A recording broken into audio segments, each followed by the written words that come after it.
वास्तव में मुझे बहुत सुंदर एक कथा याद आ रही है। आज का हमारा मूल उद्देश्य है रुक्मणी विवाह, महारास और रुक्मणी विवाह। अभी हम महारास पर ही नहीं पहुंचे, पर मेरा बहुत मन कर रहा है। यहाँ पर एक बड़ा सुंदर ठाकुर जी का प्रसंग है, उस प्रसंग को सुनाती हूँ, फिर हम लोग महारास में प्रवेश करेंगे। बात है तो केवल भरोसे की है। एक बार की बात क्या हुआ, एक केवट था और केवट राम जी का भक्त था, राम जी की आराधना करता था।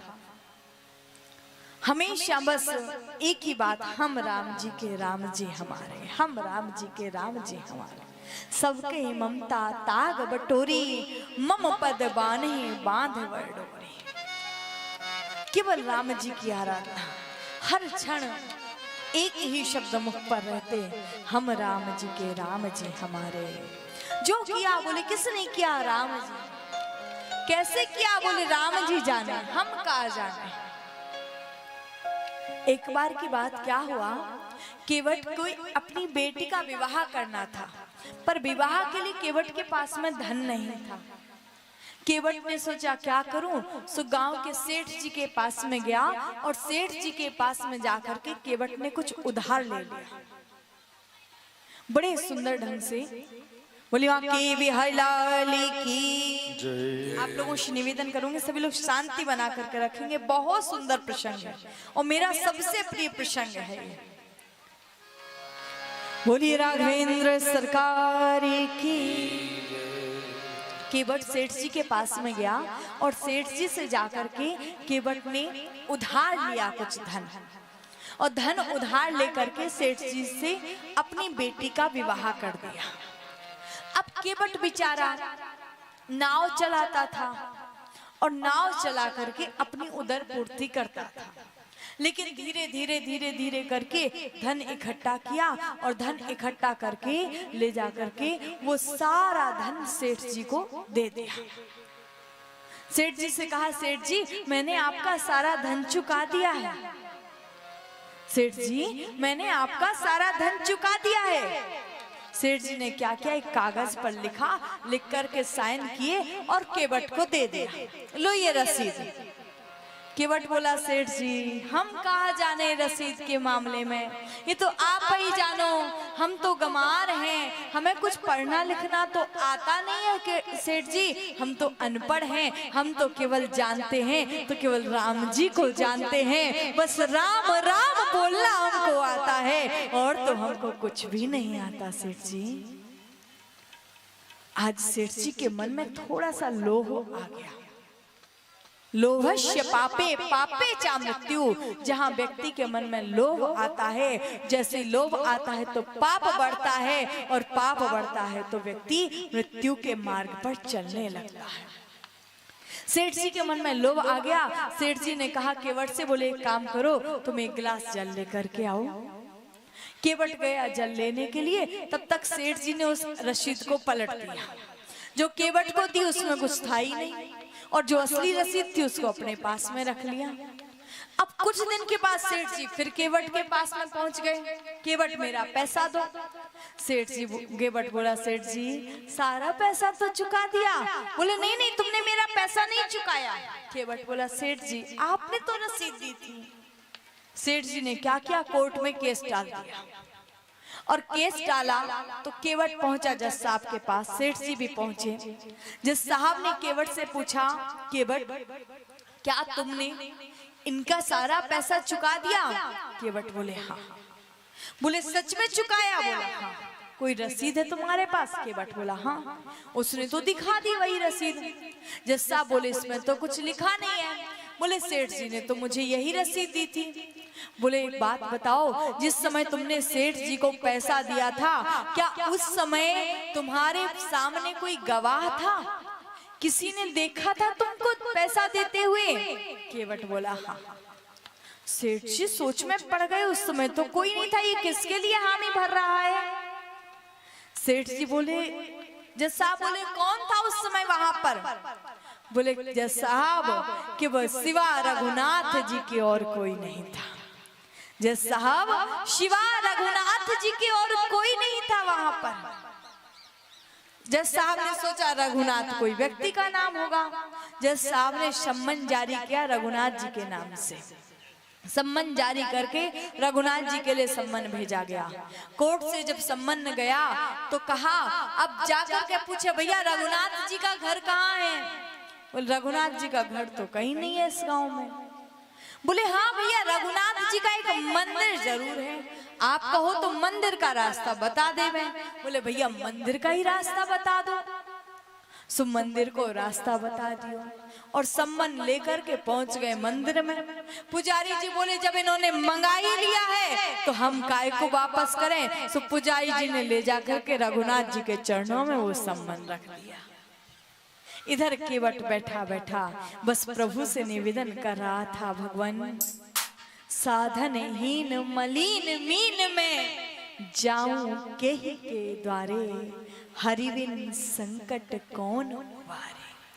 दीन दयालु सुने जबते तबते मन में कछु ऐसी वसी है, एरी रोऊं कहाँ और जाऊं कहाँ, अब तो तेरे ही नाम की पेट कसी है। तेरो ही आसरो एक मलुक नहीं दूसरो कोई और जसी है। तेरो ही आसरो एक मलुक नहीं दूसरो कोई और जसी है। ए हो मुरारी पुकार कहूँ, ए हो मुरारी पुकार कहूँ, अब मेरी हंसी नहीं तेरी हंसी है, अब मेरी हंसी नहीं तेरी हंसी। भगवान इसमें अब मेरी हंसी नहीं तुम्हारी हंसी होगी। अपने भक्त की लाज रखना तुम्हारा काम है। दूसरा दिन हुआ, कोर्ट का समय हुआ, तारीख का समय आया, सब गए। केवट में पहुंचा, जज साहब बैठे हुए थे और जज साहब ने कहा केवट कहाँ है तुम्हारा गवाह? केवट बोला जज साहब आता होगा। बहुत देर हो गई इंतजार करते करते, फिर पूछा केवट कहाँ है तुम्हारा गवाह? बोले जज साहब आता होगा। तीसरी बार फिर कहा, कोर्ट बंद होने का समय हो गया तो आवाज लगा दी, हाजिर हो हाजिर हो हाजिर हो। ऐसे तीन नारे जो लगाए हैं, चाल लटपटी सी एक वृद्ध की झुकी सी देव, दुपट्टी फटी सी शीस बांधे धर उधाए हैं, हाथ माए छड़ी पड़ी तुलसी के ही माल, माथे पर रोली चारू चंदन चढ़ाए हैं। साहब के सामने विनीत चपरासी संग, साहब के सामने विनीत चपरासी संग, आज रघुनाथ जी गवाह बन आए हैं, आज रघुनाथ जी गवाह बन आए हैं, आज रघुनाथ जी गवाह। आज साक्षात स्वयं गवाह बन करके आकर के खड़े हो गए। जज साहब ने पूछा तुम रघुनाथ हो? बोले हाँ मैं रघुनाथ हूँ। क्या तुमने देखा केवट को पैसा वापस करते हुए? बोले हाँ। इसने सारा पैसा वापस किया? बोले हाँ। पर सेठ जी के बही खाते में तो कुछ भी नहीं लिखा। बोले जज साहब ये जो बही खाता ये तो झूठा है, सच्चा वही खाता तो सेठ जी की तिजोरी में रखा हुआ है। बोले दूसरे दिन कोर्ट लगाया गया सेठ जी की कुटिया में। सेठ जी की कुटिया में जब कोर्ट लगाया गया, जज साहब पहुंचे और जैसे ही जज साहब गए वहीं पर कुर्सी लगाई गई। जज साहब ने देखा, उस बही खाते को मंगवाया। रघुनाथ जी ने बताया इस नंबर के बही खाते के इस पेज पर देखो जहां पर सब कुछ लिखा हुआ है। और जैसे ही देखा गया सो उसी समय देखा कि सारी एक एक तारीख करके सब कुछ लिखा हुआ था। सेठ उस समय जज सेठ जी भी पूछने लगे केवट से, केवट ये है कौन? हमारे तुम्हारे बीच में तीसरा तो कोई नहीं था। केवट बोला सिवा रघुनाथ जी के और कोई नहीं था। जज साहब की आंखों से आंसू गिर गए। उस समय कलम को तोड़ा, कुर्सी को छोड़ा और वही जज साहब ने वृंदावन में आकर के राधे राधे बोला। वो अपनी कुर्सी को छोड़ करके वृंदावन में आकर के ठाकुर जी के नाम को गाने लगे। उस समय जज साहब की आंखों से आंसू गिर रहे थे। किसी ने पूछा जज साहब क्यों रोते हो? भगवान दर्शन देख के वापस चले गए क्या, इसलिए रुदन करते हो? जज साहब बोले नहीं। बोले तो फिर क्यों रुदन करते हो आप? तो जज साहब आंखों में आंसू भरे कहने लगे, शिव शारद नारद शेष गणेश के ध्यान में नहीं जो आते रहे। भोलेनाथ चाहते हैं कि मुझे दर्शन हो जाए, पर भोले बाबा को भी आसानी से दर्शन नहीं होता। शिव शारद नारद शेष गणेश के नहीं ध्यान में जो आते रहे, सोई आज विनीत अदालत में किवटा के गवाह कहाते रहे। सुख देखो दरस दिए को भयो, सुख देखो दरस दिए को भयो, दुख नाही जो तज जाते रहे। बोले तो फिर किस बात का दुख है आपको? सुख इस बात का हुआ कि दर्शन दिया, दुख इस बात का नहीं है कि छोड़ करके चले गए। बोले किस बात का दुख है? तो कह दिया, शिव शारद नारद शेष गणेश के नहीं ध्यान में जो आते रहे, सोई आज विनीत अदालत में किवटा के गवाह कहाते रहे। सुख देखो दर्श दिए को भयो, दुख नाही जो तज जाते रहे।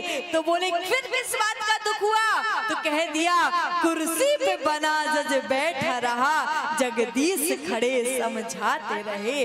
कुर्सी पे बना जज बैठा रहा, जगदीश खड़े समझाते। बोले मैं कुर्सी पर जज बन करके बैठा रहा और ठाकुर मुझे समझा रहे थे। उस दिन से बिहार जी के मंदिर में जाते, पर मंदिर में अंदर नहीं गए। क्या मुंह लेकर के जाऊंगा उनके सामने? किस मुंह से मैं उनको पुकारूंगा? क्या शकल लेकर के जाऊं मैं? बाहर दहली पर खड़े रहते हैं, उस दिन से बैठे नहीं, बस हमेशा खड़े रहते। बोले अब जीवन में कभी बैठूंगा नहीं। और वही जज साहब श्रीधाम वृंदावन में, जिनको हम पागल बाबा के नाम से जानते हैं, वही जज साहब वृंदावन में पागल बाबा के नाम से जानते हैं। वास्तव में वृंदावन में बहुत सारे ऐसे ऐसे संत हैं जो अपने बड़े बड़े पदों को त्याग करके और वृंदावन में आकर के ठाकुर की सेवा कर रहे हैं। निधिवन राज में जाकर के सोहनी सेवा करते हैं। बोली राघवेंद्र सरकार की जय हो। बस बात है तो विश्वास की है, बात है तो केवल भरोसे की।